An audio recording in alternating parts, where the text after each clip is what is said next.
does this love out of me? Without your air, I can't even breathe. Lead my way out into the light. Sing your lullaby. Perkenalkan, nama saya Rengki Saputra, nomor induk mahasiswa 2104111339 dari jurusan Ilmu Kelautan. Jadwal praktikum Selasa sesi 2 kelompok 3 dengan asisten dosen Bang Galih Suryo.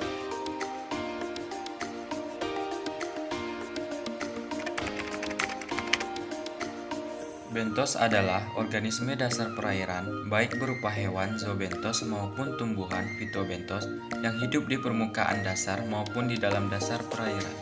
Berdasarkan kebiasaan hidupnya, organisme bentos dikelompokkan menjadi dua. Infauna yaitu organisme bentos yang hidup menetap di dalam sedimen atau substrat, sedangkan epifauna yaitu organisme bentos yang hidupnya di permukaan sedimen atau substrat. Berdasarkan ukuran tubuhnya, bentos dibagi menjadi 3 bagian. Yang pertama, makrobentos, merupakan kelompok bentos berukuran lebih dari 2 mm. Yang kedua, meiobentos, merupakan kelompok bentos berukuran 0,2 sampai 2 mm. Yang ketiga, mikrobentos, merupakan kelompok bentos berukuran kecil dari 0,2 mm.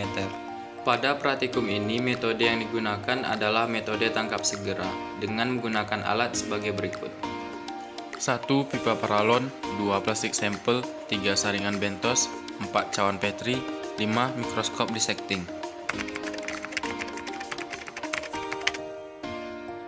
Dikarenakan stasiun pengambilan sampel bentos di lapangan kali ini merupakan perairan dangkal, maka alat yang digunakan adalah pipa paralon. Langkah pertama, tancapkan pipa paralon ke dalam dasar perairan. Tutup bagian atas pipa paralon menggunakan tangan sebelah kanan. Kemudian, angkat pipa paralon, lalu masukkan sampel bentos yang telah didapatkan ke dalam plastik sampel.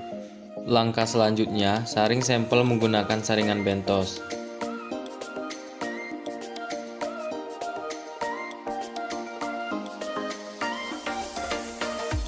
Kemudian, letakkan sampel yang telah disaring pada cawan Petri.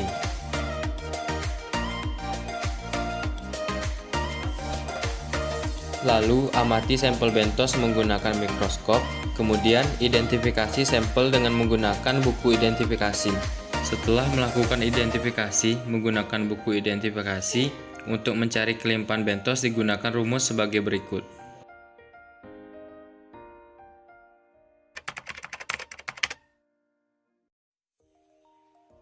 Nekton adalah kelompok hewan air yang termasuk ke dalam kelas Pisces, dikenal sebagai finfish, bertulang punggung, bergerak dengan sirip, bernapas dengan insang, dan mempunyai suhu tubuh relatif sama dengan suhu habitatnya.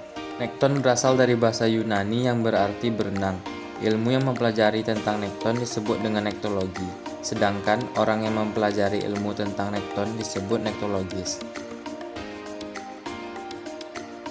Alat yang digunakan dalam pengambilan sampel nekton di lapangan adalah tangguk dan plastik sampel.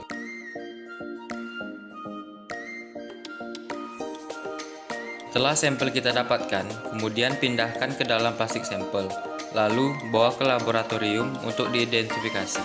Untuk menghitung kelimpahan nekton, digunakan rumus sebagai berikut. Sekian kegiatan praktikum tentang bentos dan nekton. Semoga teman-teman paham dengan materi yang saya sampaikan.